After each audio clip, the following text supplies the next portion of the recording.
So what will happen is for each one, when we click on here, that should, no, it's not working, so I might just have an error in my code. Let's take a look.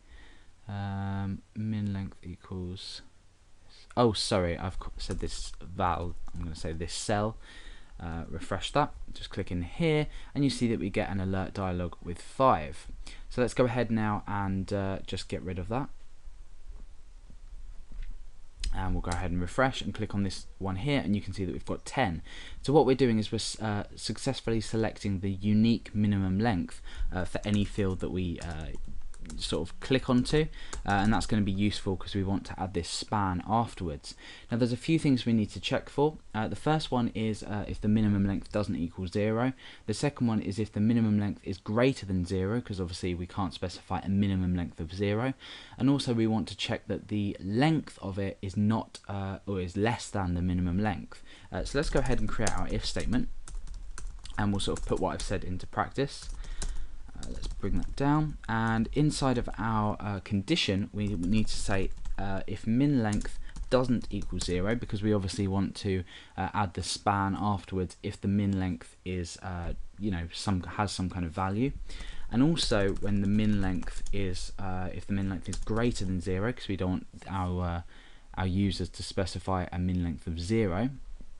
And we also want to check that this underscore cell dot value, that just takes the contents of the text field, and then we're using the original JavaScript dot length function, and we want to make sure that that is less than the minimum length.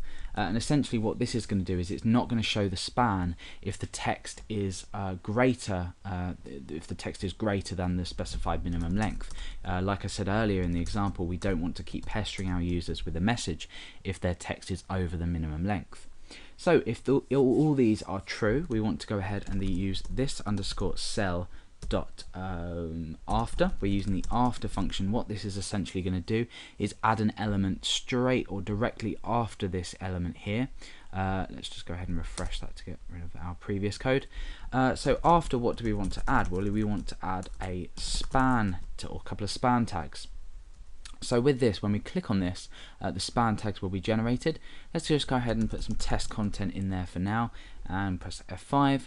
Click on that, and you see we get test after each one. And obviously they're just being added sort of after each time, but we can do something to fix this. But for now, what we want to do is we want to sort of display some relevant data. So what I want to do is I want to say append on min length, and then I'm going to say characters required, and just have a space after that span there. So now what's going to happen is back to our browser. When I click on it, it says 5 characters required, and when I click on this, it says 10 characters required. So we've sort of added that functionality in quite easily. What I now want to go ahead and do is avoid this problem of the duplication of the span. So we want to add another event handler after .focus, and this is blur. So inside of here, essentially all we really want to do is, let's just line that up. All we want to do is go ahead and say this underscore cell dot next, which is a directory traversing function, so the next element after this current element, which is obviously our input field. So essentially next is our span that we've created up here, and then we want to just say remove, and that will just remove that element entirely. So now when we click it and we navigate away, i.e. we blur, that will disappear, whether we navigate to sort of, you know, the next field, or whether we tab down to another field or tab back up to a field. So we've got that functionality in there quite nicely. Now all we need to do is go ahead and add the functionality of when a user is typing to remove this message if they have successfully typed more than the specified minimum characters. So just before this, I'm going to go ahead and use a key up function, or the key up event handler, and inside here create a function. Just bring that down. So it looks quite untidy, but essentially all that we're doing is we are sort of binding on different event handlers. We want to go ahead and include an if statement here, and this is going to be, let's add the condition.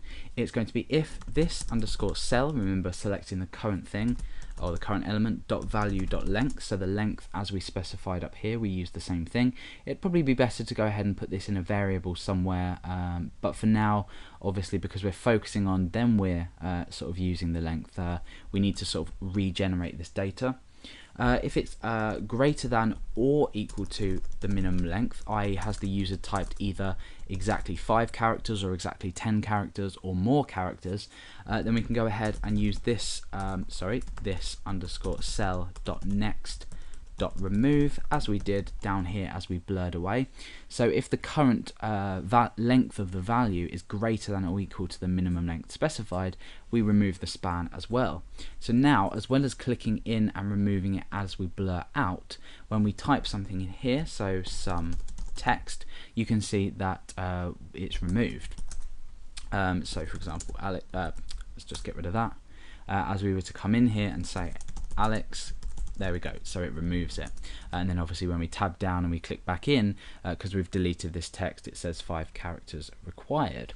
So that's sort of a quick example. There are probably better ways to do this, but it's a quick example of sort of how we can pop together things like this type of selector, use a bit of directory traversing, and also some quick simple logic to work out the lengths and apply this span afterwards as well. So that's just a quick example of a minimum text length checker and how you would do that in jQuery.